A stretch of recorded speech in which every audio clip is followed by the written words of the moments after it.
All right, good afternoon, everyone. It's 4 o'clock, so we're going to be getting started. Thank you for joining us for this CTD webinar. We are pleased to welcome Rupal Patel, PhD, speech scientist and technologist. She's going to be discussing BeSpoke Voices, empowering personal and social self-identity for those who rely on speech-generating devices to communicate. I'm going to go ahead and pass it off to Rupal so that she can go ahead and get started. Thank you. Good afternoon, everyone. Thank you for joining in. My name is Rupal Patel, and I'm the founder and CEO of VocaliD, and also a professor at Northeastern University. I'm going to turn the webcam off in a few minutes and just go through the slides, and then we have a considerable amount of time at the end for questions that I'd love to take as well. So I'm just going to go ahead and turn this off now and switch over to the slides.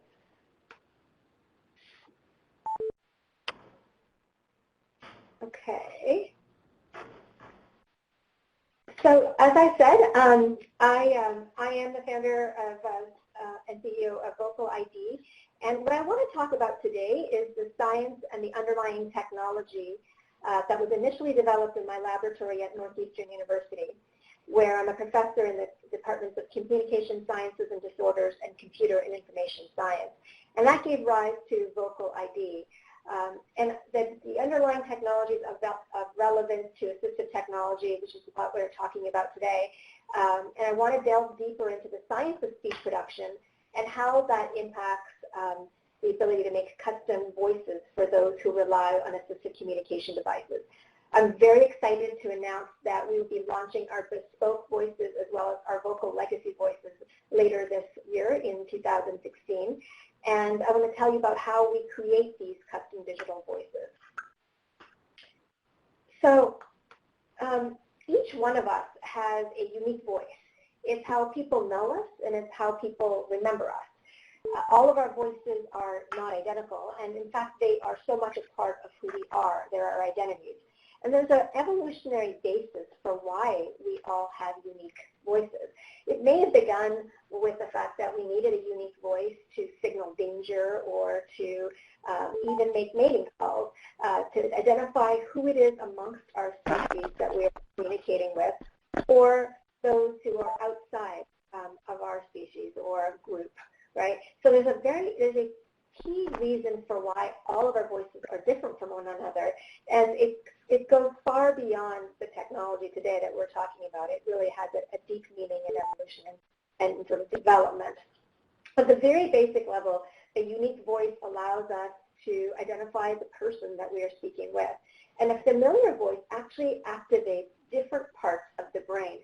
And a mother is able to, and even fathers are able to identify the voice of their child from a sea of cries and voices or chatter. And so there's very good reasons for why voices are differentiated, the human voice being such an important, integral part of our self-identity. And there are also a number of cultural and societal biases and norms that are associated with voices. We know from just a single hello over a telephone line that who the person is that's calling. We can even predict their age and gender, even what they may do in terms of their occupation or habits and personality just from their voice. And that's such a powerful piece of how we make connections with ourselves, but also with those who we know and love. Yet with all the advances in artificial intelligence, voice activation that we hear about today, a compelling voice interface is really still sci-fi. You'll hear it in, or you'll see movies such as Her or Ex Machina, where the characters are artificial characters that have these unique voices that people can even fall in love with. Yet we all know, for those of us who are using assistive technologies or who have family and friends using assistive technologies, that the voices on those devices is nowhere close to this sci-fi future. And that's actually a real pain point for over 10 million people who are living with voicelessness and using these speaking devices to interact with the world around them. Until now, we've been giving them these uniform voices that don't fit their bodies or their personalities. And I think if you think about the fact that assistive technology has opened doors for people with severe communication impairments, it's a significant leap forward. The fact that we have AAC is a significant leap forward from not having it, and that's only in the last 100 years. But given its roots in the medical model, the focus of AAC up until now has really been on addressing the physical limitations of voicelessness. Now there's an increased focus on the social model of disability, and it's important for us to start considering some of the personal factors, and the voice being one of them. You know, in the medical model, we're fixing or trying to fix the physical limitation of not being able to speak clearly.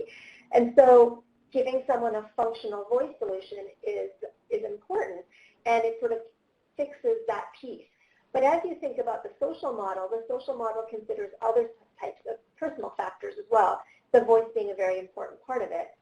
And I think it's only now that both technology's advance and cultural expectations or societal expectations of how we should be thinking about disability has also advanced, that we can think about the entire aspect of the individual, not just their disability, but how that can actually be seen as a feature rather than a bug.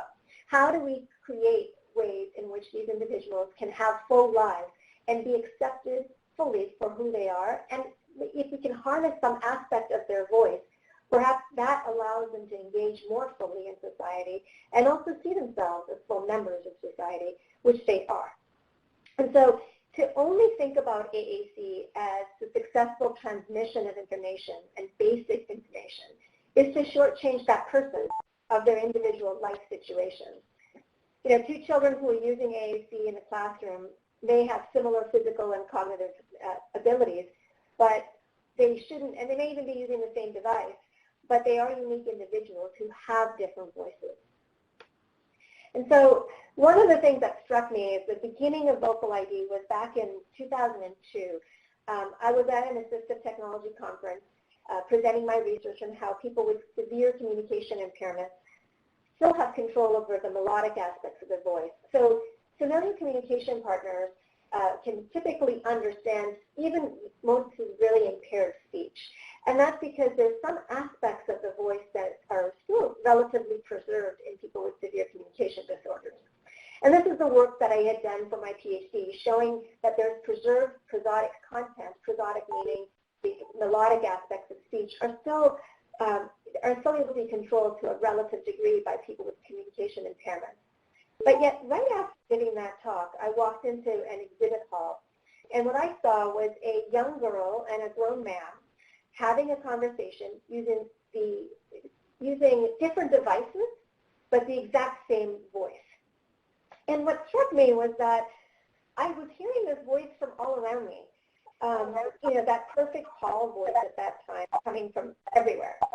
Literally hundreds of people using the same voice. Am I hearing an echo? Well, so the implication is really of a sea of uniform voices. I don't know if I should turn off the audio here. Are you all hearing echoes? I'm going to stop for a second.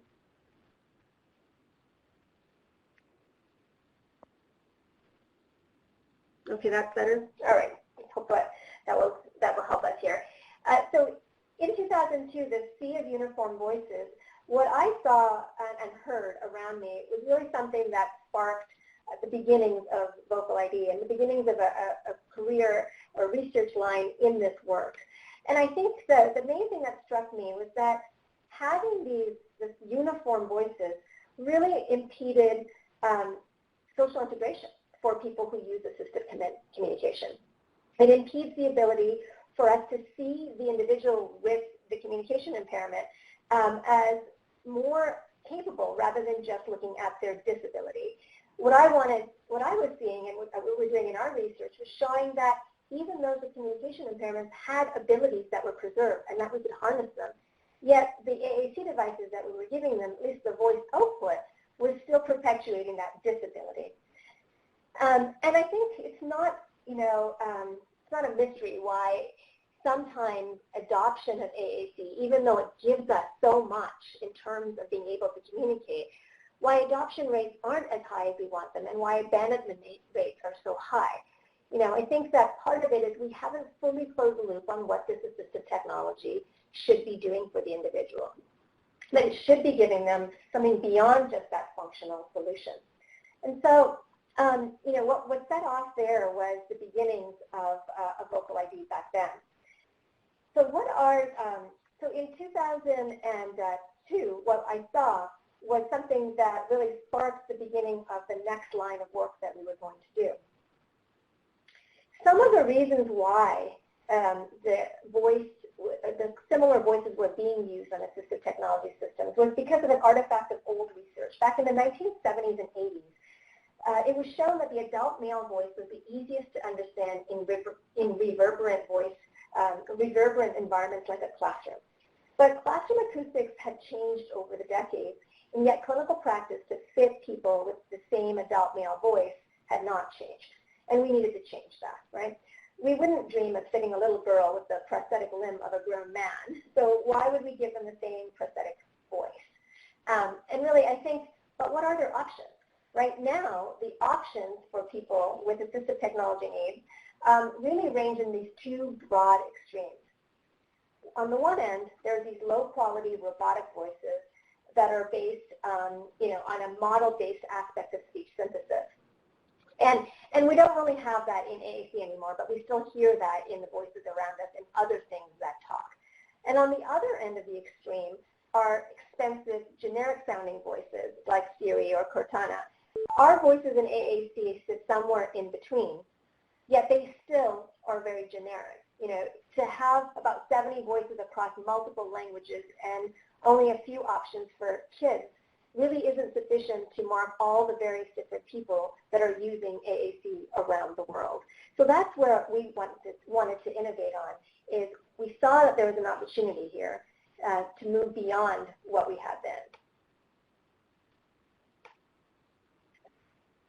Okay, so how do we even begin? How do we begin to build custom-crafted vocal identities? Well, because we, as a speech scientist, trained as a speech scientist and a clinician, there's a theory of speech production called the source filter theory of speech production. So we actually leverage the source filter theory of speech production to a great degree to create our custom voices. And the source filter theory of speech production states that speech is a combination of the source, which are the vibrations of the vocal folds that make sound, right? Once the sound is then pushed through the rest of the vocal tract, which we call the filter, these are the chambers of your head and neck that take that sound that almost sounds like an electric razor. You take that sound and you turn it into consonants and vowels as you shape the tube of the vocal tract into different shapes. And that's what speech is. It's this combination of source and filter. But there are also a number, the people who have severe communication impairments have the ability to control the source of their sound, but the filter is impaired because they can't move the lips and the tongue in adequate ways to create clearly discernible consonants and vowels. And so what we do in VocaliD is we separate the source and the filter and take only the source characteristics of the person who is unable to speak and borrow the filter characteristics from someone who is similar in age and size and cultural and linguistic background. And when we combine them again, what we get is a voice that sounds as clear as the surrogate speaker, but is similar in vocal identity to the person who we want to create the voice for. So that's really the science behind VocaliD. And in 2014, I was able to talk about this work on a relatively big platform at TED, and that led to a lot of people saying that they wanted to contribute their voice to help people who were unable to speak. So I formed VocaliD so that we could take the technology out of the laboratory and into the real world, so that we could create voices beyond just a few dozen that we could do in the laboratory. And I took leave from the university in 2015 to jump in full time to create this company. I began by recruiting the best talent so that we could bring this vision to reality. I recruited first Jeff Meltzner, a leading speech scientist, speech engineer with industry experience. Jeff and I had also collaborated on work in silent speech recognition. And also Michael Suen. Michael is a talented UI, UX designer, and he's really the brains behind a lot of the interface that you see in VocaliD in terms of the voice recording platform as well. Our team is growing, and we have a number of people that are entrepreneurs as well as engineers who are helping us create the technology as well as getting the word out to the people this could benefit. So what we first did in VocaliD is we created a platform for people to be able to contribute their voice, because this was an important piece about scaling the technology. In the laboratory, we had a few dozen voices, that we had recorded, and from that we were able to create these unique voices. But if the voices aren't similar to the person you want to make the voice for, you don't get a very good match in terms of how the voice is going to sound. So we had this vision of getting the voices from people around the world, people of different accents and ages and groups and so on, so that we could have a variety of voices from which we could create unique voices. So the voice recording platform looks much like what you're looking at now. It's a virtual recording studio in which there is a console. And on that console, there are a series of sentences that have been specifically designed so that we can capture all the sounds and sound combinations in the language. And as you say these various different sentences, there's a projection on the back wall that shows the different consonants and vowels. And those consonants and vowels are those that make up the English language. And as you say each sentence, different sounds light up. And we bank, over time, a variety of the different combinations of the language so that we have all the sound combinations so we can create sounds and words that were not said before. So this is the Human VoiceBank platform. And from this platform, we have been collecting a variety of voices from people all over the world. There are currently 12,000 voice donors from around the world who have been contributing. This map that you're looking at are where these people are from. And these are everyday people who are wanting to contribute their voice to help those who are in need. And you can see a variety, most of these people are coming from North America and Europe and parts of Australia, but also lots of other parts of the world. We are currently only in English, but we have been trying to get more and more people to contribute even with accents so that we have this whole variety of voices. We've got people on the platform from 6 all the way up to 91. So there's a huge range here, and it's great because that allows us to create this whole amazing texture of the voices that we can create. So just kind of wrapping back to sort of the technology part, what we need from someone who want to create a unique voice in the bespoke voice way is you take 2 seconds or so of a sustained sound and from the person that you want to make the voice for. Then you search through the database and find somebody who's closest to them in age and gender and culture and location, really, who has recorded about 6 to 8 hours of speech through that voice banking platform that I just showed you. And you can combine the two together to create this unique voice. And so there's 2 real kinds of ways we can make a voice. For someone who's unable to make much speech at all or isn't able to speak because they have a severe communication impairment, we call those voices bespoke voices because we're going to take that short sample of voice and combine it with someone in the voice bank. And let me just play you a couple of samples of an individual where this is what we got from them in terms of their sound sample.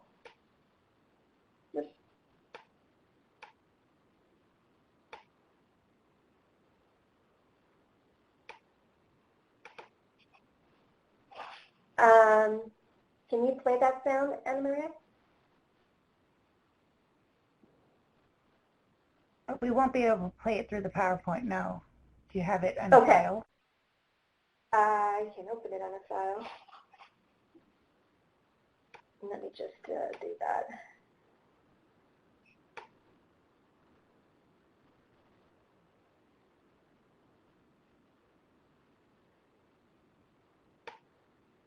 Okay, so here's the individual's sound.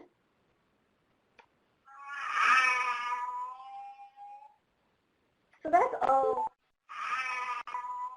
that we were able to get from this one person who's an AAC user. She's a young girl. She's 9 years old. And here's a voice sample of someone who was a matched speaker for her that we found from the VoiceBank, who we're going to combine that sample with hers from. Giving your voice can change lives. Okay, so now you've got these two voice samples. As you blend them together and you create a synthesized voice, you get a voice like this. I feel happy. My name is Maeve. Okay, so there's a variety of different, so what we've done here is taken the sounds that the young girl can make and blended them with somebody who is similar to her in age and gender and created that synthesized voice. So that's what BeSpoke is. What a vocal legacy is if you are able to bank your own voice, then we can create a voice for you from your own recording. So here, now I'm going to play you a sample of somebody who has been able to bank their voice prior to them losing their voice. So this is an individual who you'll hear the original recordings, and then you'll hear the voice that was created from those original recordings between PowerPoints. So here's the original recording. What have you been doing? And notice his accent. Tell me about your family. Okay, so those are the original recordings. And now I'm going to play you the samples of his voice that we've synthesized through our vocal legacy process. Hello, this is my new voice. The quick brown fox jumps over the lazy dog. And so that's how we create the vocal legacy if there's enough speech from us. From the individual who we want to make the voice for. Okay, so I'm going to just go back to this presentation again. Hopefully that gives you an idea of the way the voices are created. And at the end of the presentation, I'll play you a video of the process as well. Okay, so currently we have 7 people who we've delivered our voices to. These were our trailblazer users. We created these 7 voices in December of 2015, and here are some of the testimonials we have from those people who've been using their voices since then. For one individual, her therapist has noticed an increase. We did some pre and post measures of the voice use, and what we saw is that prior to her using her personalized voice, the level of communication, initiation, and participation was a lot less than it is now. It's now 300% more. In other words, if she was raising her hand 2 or 3 times during the session, she's raising her hand upwards of 18 to 19 times now. It's an incredible amount of change. I think it was 6 to 18 was the difference there. Other things is when the first time, for example, Sarah heard her voice, she said, "It sounds funky." These are not the kinds of words that people often use to talk about their assistive voice. Max's father said, when he heard his voice, he heard his son's voice, he said, "Oh, it sounds like Max. It sounds compassionate, just like he is." A gentleman named John, who we made a voice for, who had lost his voice to ALS, who also we went through the BeSpoke process with, when he first heard the 2 samples of that voice we created, the first couple, he politely sort of nodded and said, "Yeah, that sounds like me."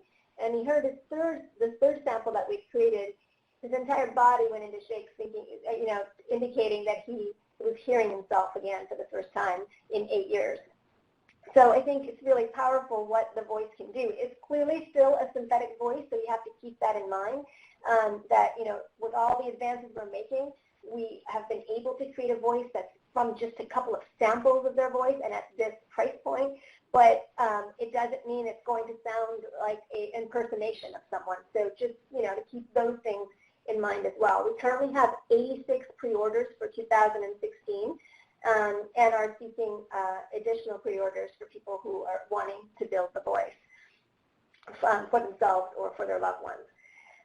So far, what's gotten us to this point is money or funding through the National Science Foundation and the National Institutes of Health. They've allowed us to take the technology, which in the laboratory was taking us somewhere between 40 to 50 hours to create each voice, obviously prohibitive in terms of scaling this, and also hundreds of thousands of dollars, or at least tens of thousands of dollars to produce. In 1 year, we've been able to bring that down to somewhere between 6 to 8 hours of manual time. It's still expensive for us to build voices, yet it still makes it far more achievable in terms of accessible to the public. It's a new technology, though, and in every new technology, there is a time period where we need to have early adopters who want to support this and want to see this come to fruition. Last year, we ran an Indiegogo campaign for many people who contributed to that and also helped us get that first funding together to create those first 7 voices. And we've been featured in a number of really exciting press venues that have helped us tell the story, mostly for us to get more people donating on our voice banking platform, but also to allow us this technology to be known to more people around the world. We've been given some awards and have mentorship through different kinds of organizations, including accelerator programs and such as Math Challenge and Thai Scale Up. And now we're at the point where we are about to launch the product and also are seeking outside investors to launch the company. So I think I'll take that as wrapping up to this. And I know that there are going to be more questions in the chat, and I've got a few questions here that I have listed in, and so I'm going to take some of these in order, and then what I'll do is go back to the chat and see if there's additional questions that don't suffice in terms of the answers that I have for these. So the first question I see on my list here is, how much does a VocaliD voice cost? And so I'm going to put up this slide right now. Currently, the VocaliD voice costs $1,249 for us to build the voice, and we have an annual subscription that's $240 for us to allow it to continue to be available on the various different iOS, Android, and Windows platforms that are constantly evolving.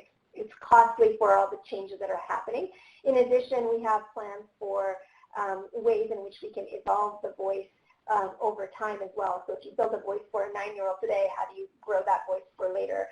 So we've partnered with some key assistive technology companies, such as Toby Dynavox, Frankie Romick, Speak for Yourself, Lingrafka. These companies as an initial starting point, but are looking to have additional partners in this group as well. So the voices will work on a variety of different platforms. I hope that answers some of the questions around this. If you have other questions around this, please email us at hello@vocalid.co.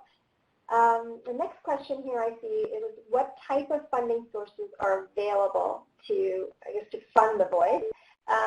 And what we saw initially, I mean, currently, our voices are an out-of-pocket expense, and we are working on ways in which we can get insurance to cover this, but insurance, it's a bit of a chicken and egg in the sense that you need to make sure that you have enough proof points about the technology before you can get that kind of coverage. It's years, and by that time, we have to actually prove that there is a market for this and that there are people willing and interested in this technology. So we're pursuing insurance, but at the moment, we need to have support from people who believe that this technology needs to exist. And so it is an out-of-pocket expense. It is $1,249. We priced it at a point where we're just trying to get people to use our technology. And what we found is the online fundraisers that we've helped people do, either through GoFundMe or through Indiegogo, Life, and a variety of different methods, people have been able to raise money very quickly. So in fact, Max's campaign that raised over $10,000 was done in 22 hours. And Leo's campaign was also very quick for the $1,249 that he was trying to raise. So there are many organizations, also community organizations, that can help. United Cerebral Palsy of Boston, for example, has actually helped us fund some voices for people in the community as well. So there are a variety of different ways in which people can get their voices, can get the funds for the voice as well. In terms of one other question I see here is on how can I help spread the word? So, you know, we have a number of people this summer that we are accepting into our fellowship program to help us get more people to contribute their voice. So when someone contributes their voice, they can get certificates of appreciation or completion that can be used for community service hours. So there's a variety of different ways in which people can help us spread the word about voice donation, as well as having people get voices who need voices. So I'm going to turn the webcam on at this moment and see if I can answer any other questions that people may have.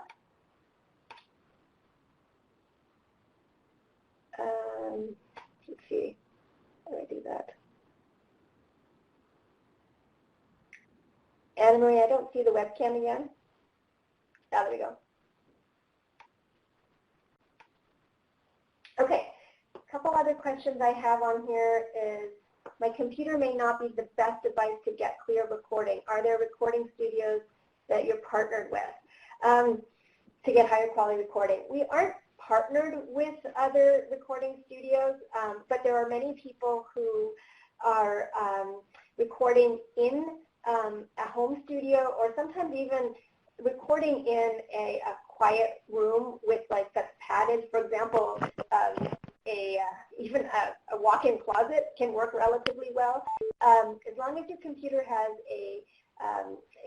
you can put in a headset microphone, that usually is very effective. Here's another question I'm seeing here from Jackie. Can you clarify what it means by capturing an individual's voice qualities? Sure. An individual's voice qualities, there are many things that make our voices unique. So the pitch of your voice, the loudness of your voice, the breathiness of the voice. All of these are actually signals that are produced by the larynx. And so there are ways in which we capture, when we record someone's sound, just saying ah, or sustained ah production, we actually get a lot of information about their voice from that. I hope that answers your question, Jackie. Why do you think Stephen Hawking, Ken asks, why do you think Stephen Hawking still uses a speech device with a voice that dates to the earlier days? I think for Dr. Hawking, I think the thing is that voice has become his voice. It's become part of his identity, and it's hard. And so it's hard for him to change, and doesn't want to change it. And there are going to be people like that. So I don't think that every person who uses a speech-generating device is necessarily going to want a custom voice, because they've started associating that voice that they've been using with themselves. But should they have been given a choice earlier in life about having a custom voice, that probably would have been an option they would choose, so that they wouldn't sound much like everyone else. In fact, John and Linda have a very interesting story about this. John's been using the Ryan voice for the last 8 years on his assistive communication device, and they talk about it as being a third person in their relationship. You know, and that when they were waiting to get their VocaliD voice, it was really sort of about regaining that connection to one another, not having this third voice in the midst of all of it. So, Joy asked the question of, are you aware of any research studies that discuss adoption rates of AAC? Yeah, Joy, there are some studies on the adoption rate in AAC, but they're not, you know, we don't have concrete reasons for why people don't adopt or abandon the AAC devices. I think what we don't know is what are the reasons, and also if you don't know of new technological trends that are coming down the pike, then it's hard to predict why someone hasn't adopted that piece of the current state of technology. Okay, let me see, I'm going to just write down. So Jessica asked this question, will a user's custom voice change or be blended with different donors as the user ages? That's a great question. What we think about the voice as having sort of 4 stages, a child stage, an adolescent stage, an adult stage, and a mature stage. And so within those bands, we believe that there's ways for us to transform the voice, and that's what some of the R&D that we're investing in heavily right now is how do we make those voice adaptations. But as you know, as someone goes from childhood to becoming an adult or a teen, there's a huge jump. And so in that huge jump, it may be the same person or it may be a different individual. But what we want to do is have that be seamless. It may also be that initially they chose someone whose voice was soft and similar to theirs, but as their own voice changed, they preferred a voice that was deeper or louder or whatever. And so sometimes I think preference plays just as much of a role as fit. So one of the things that we're doing now is when we create the voices, we learned some really important lessons in delivering our first 7 voices.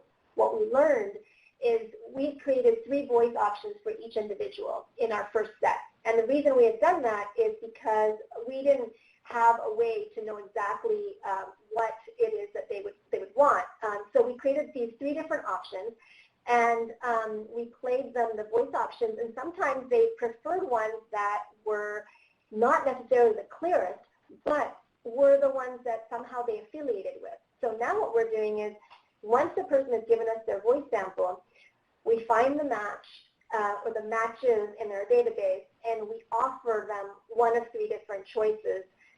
We're going to offer them one of 3 different choices of who they want to be blended with. So it's not only their voice, but it's also their choice about who they want to be blended with. That's very important. The other thing we've learned in the delivery of the first set of Trailblazer voices is that sometimes the voices that are chosen by individuals who use AAC tend to have a slower speaking rate. So you and I may speak at fast speaking rates and may prefer faster voices, but those who use AAC devices may have auditory comprehension impairments or may just prefer slower voices. And so everyone has a difference in their preferences as well as in sort of what fits them. Let me see if I can find another question here. So there's another question here. Do you only use recordings from one matched speaker or several? Currently our process is to use recordings from just one matched speaker. There are interesting ideas there in terms of how to use data from multiple people, but what you hear is jumpy sounding voices, and so our goal is to make a voice sound very clear and understandable, but also authentic. And that's actually a relatively hard thing to do with very little data from the recipient, and also in relatively speaking, very little data even from our voice donors. So Siri was made with hundreds of hours of speech and cost millions of dollars to produce, right? What we're trying to do is take 6 to 8 hours of speech from someone who's non-speaking and have them, so someone who is able to speak, and have them create a voice that is understandable and that's unique to them. So we're trying to push the envelope on the amount of speech we need and how quickly we can make this happen. Tom, I see a question from you about partnering with NPR and their affiliate stations to capture voices. So in fact, we were just, I was giving a talk the other day, doing an interview at WGBH here in Boston, and I was talking to the sound engineer to figure out are there ways in which we can use booths and booth times when in the downtime. And in many places, some of our volunteer organizations that we've been working with have allowed us access to the university booths or to the audiology booths in different private practices. So the more sound recording studios that we can use, the better. But quite honestly, technology for the recording has gotten so much cheaper and better that even a cell phone, although we don't have our voice recording samples, we don't gather them off the phone. And the reason is because when people are on the phone, they tend to do this kind of thing. The microphone's on one side, and what happens is as you continue to rotate your phone or change the distance from your phone to your mouth, you're actually going to change the clarity of the recording. So we ideally, if you can record in a sound recording studio, that's great. But that's not going to be the breaking factor in terms of us creating a high quality voice today. We're seeing that even people when they record from home with a headset microphone in a quiet room can have a good quality recording. but it does need to be quiet, and it does need to be done in a way that complies with all of the things that we ask people to do. Okay. So Dr. Milligan, you asked, how can I identify people who need help in my area? Do you have a list of people who need voices and can't afford them? Currently, we don't have a list of people who need voices and can't afford them. And if there are ways, you can always have those people get on our wait list and indicate that they are funding for themselves, or in other words, would want a voice but can't afford one right now. During our Indiegogo campaign, we ran another campaign where we asked, if people had financial need, we were able to help them along in that way.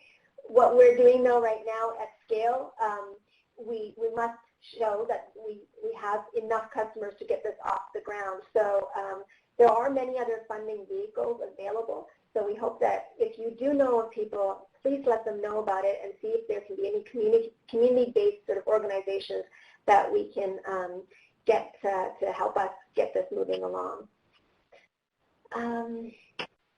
Ashley asks, to donate a voice, do I need to purchase a special kind of microphone? Yes, Ashley, you don't have to purchase a special type of microphone, but there is a microphone that we recommend, and that microphone is a Logitech microphone, and you can find this information on our website. And it's also, if you need more information, you can find that if you email us at hello@vocalid.co, we'll send that to you too. Okay, let me see. I'm trying to look through some of these other emails, these chats. How do people, I think I already covered this question about how do people access more personalized voices, i.e. Medicare, Medicaid.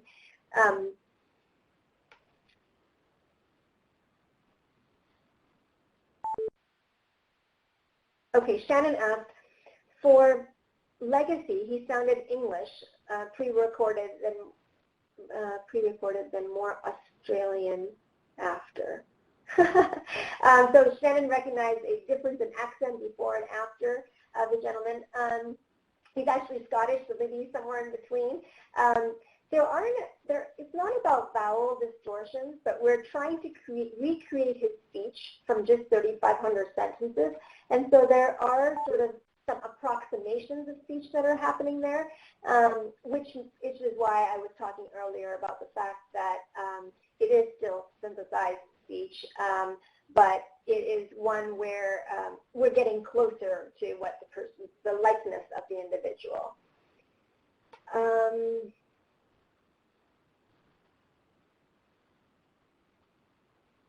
Okay. So Creighton asks, if a recipient has old recordings of their voice and can no longer speak, can old recordings be used? So this question actually came up yesterday as well.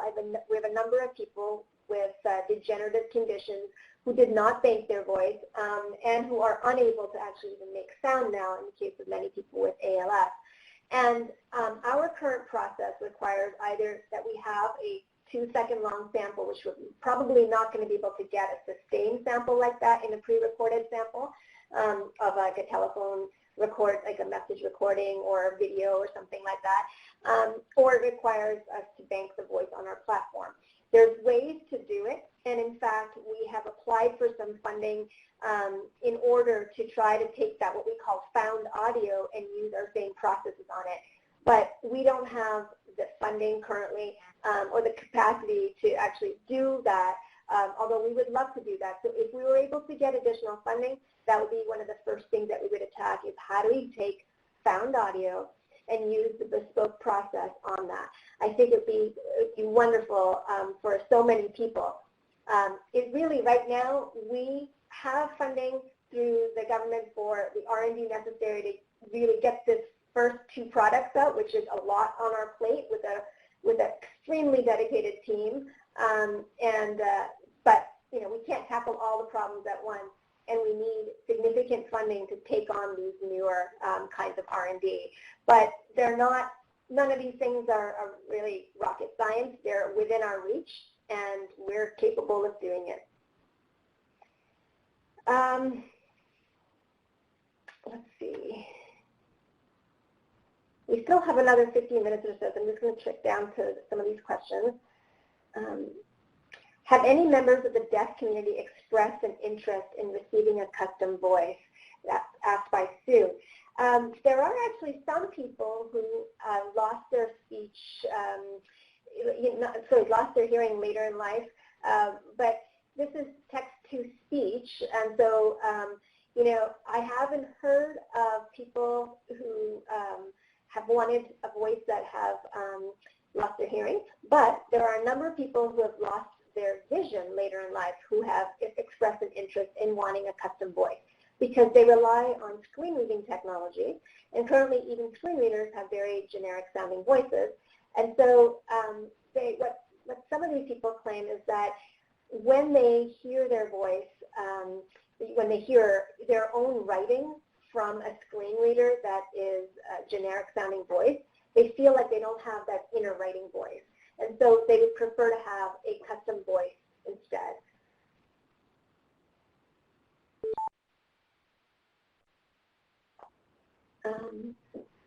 Now, our email address, so John asked, did you leave off an M in your email address or in the company address? No. Our URL for the company is vocalid.co. .com was taken, so we are .co. Many startups actually have shorter other or different kinds of URLs. So if you're emailing us or if you're looking for us on the website, it's vocalid.co. Okay, Candace says, there are many students at school that could really benefit from the technology for communicating their ideas. That's wonderful, Candace, and if you could help us get the word out to those students and their families, it would be wonderful. One of the things that we've been doing is working with some of the special education schools and organizations that work with them to see if we can do a number of pilot studies or pilot programs to get a number of kids in that school to have a voice. So here in the Boston area, there's a school called the VocaliD school that we've been working with where 3 of the kids have our custom digital voices.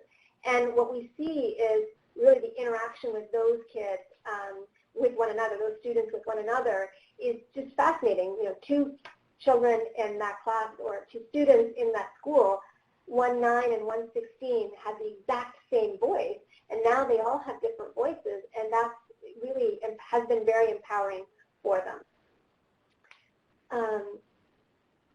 Okay, so I think I've gone through all the other questions.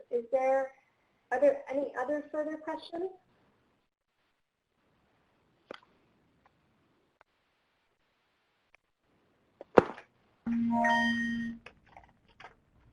I think we have some more questions. Can voice donors be family members, such as siblings, if the individual has limited speech sounds? Oh, sorry, I didn't scroll down. Tell me that question again. Can voice donors be family members, such as a sibling, if the individual has limited speech sounds? Yeah, so a voice donor can be anyone. And, you know, although sometimes siblings, you know, people are motivated by helping their sibling, I think that's wonderful. The thing is, siblings aren't always the best match because the lung capacity of someone who is unable to speak, or even the posture sometimes, because if they're in a wheelchair, those things will affect their voice. And so although siblings are great, you know, they may be a match for somebody else, but even identical twins don't often have the exact same voice. I think we have this preconceived notion that thinking that siblings, people in the family aren't all going to sound the same because we got confused with our brothers or sisters growing up. But it's not always the case that a sibling will necessarily be a good match, and that's why our algorithms, obviously we'll put that in the siblings recordings if we have them, will be in the pool of people from which we can select. But we look at a bunch of different characteristics for the match. Some things include gender, age, location, and so on, but also voice quality. So we have created a voice taxonomy that is a variety. Everyone has a unique voice, but we can kind of group them into a set of different voice types based loudness and breathiness and nasality, or the locus of resonance. And this helps us figure out some of what the best matches are for an individual. So it's great to get siblings involved, because I think beyond just sort of getting them to do something for their sibling who has assistive communication needs, it's a great way to build empathy, but they may not necessarily be the match. I see another one here. How do you address prosodic features of speech? Is that possible, or will the voice still sound relatively monotone? Yeah, so that's a great question. So addressing prosodic aspects of speech, these are the changes in pitch and loudness and intonation.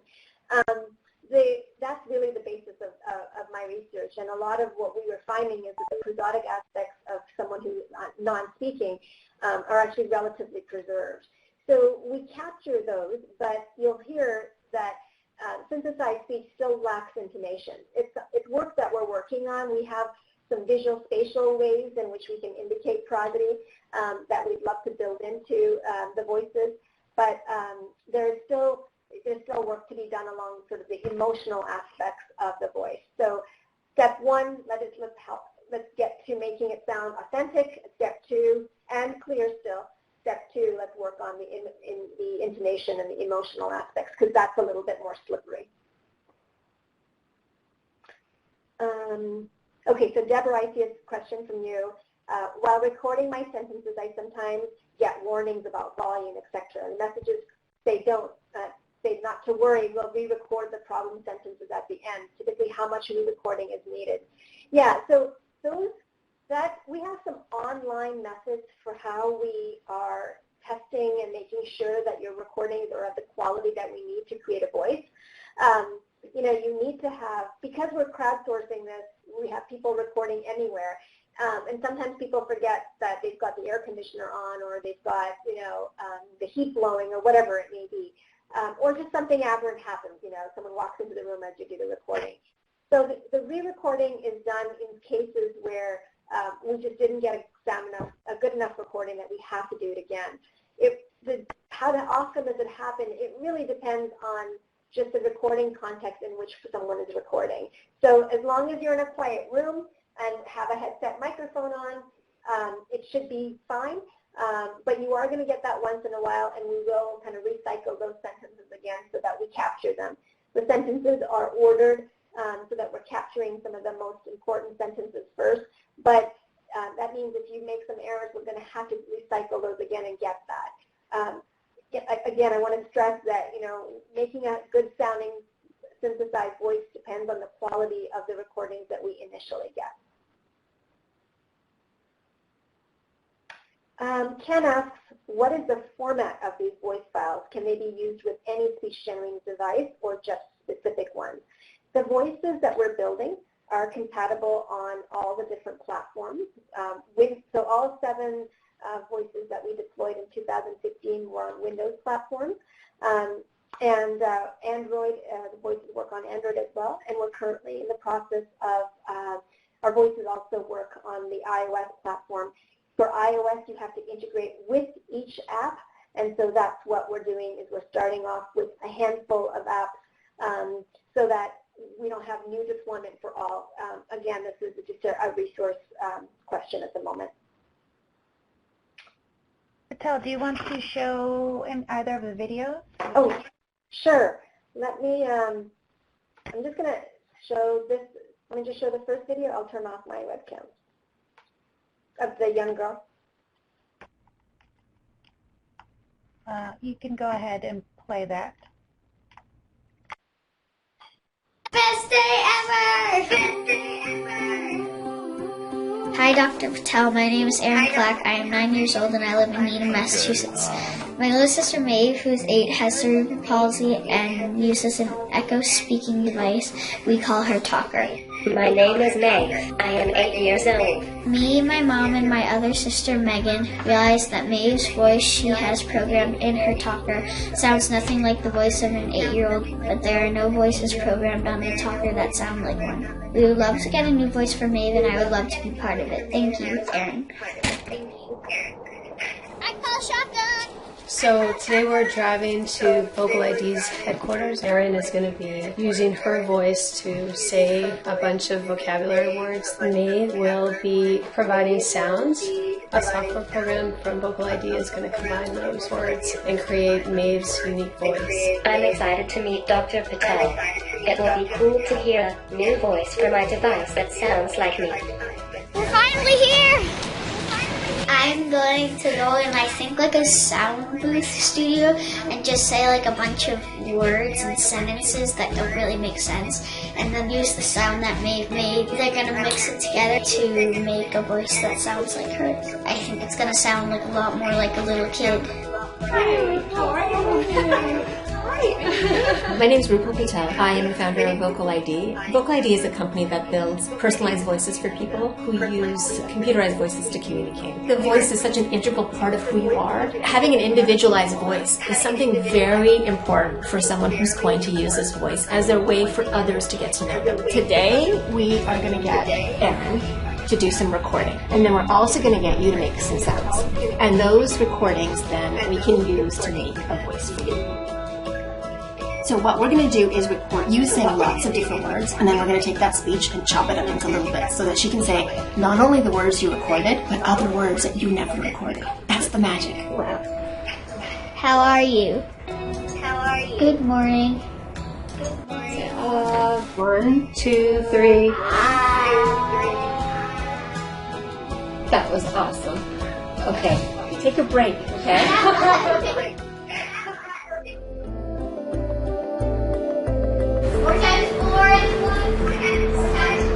Today is the big day. We've been waiting for this moment for a long time. Maeve, in fact, is our first trailblazer who's going to get her voice this year. We've been anticipating this for like almost a full year. This is such a cool experience, not just see it, but be part of it. I'm really excited because I think I'll really get to hear from a voice that sounds like Maeve.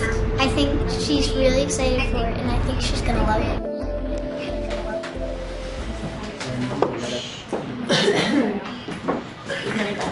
Okay, Maeve. What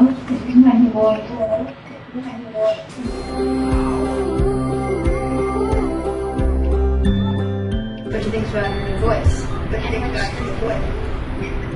I feel excited. I want to say hi to Taylor Swift with my new voice.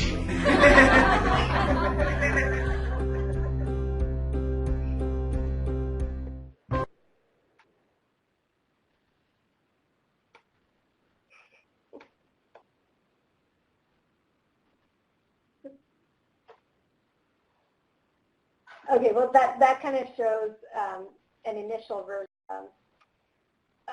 or the first one of the trailblazers that received our voice. And I think that if anyone has any other questions, I'm happy to take them, or please email us at hello@vocalid.co.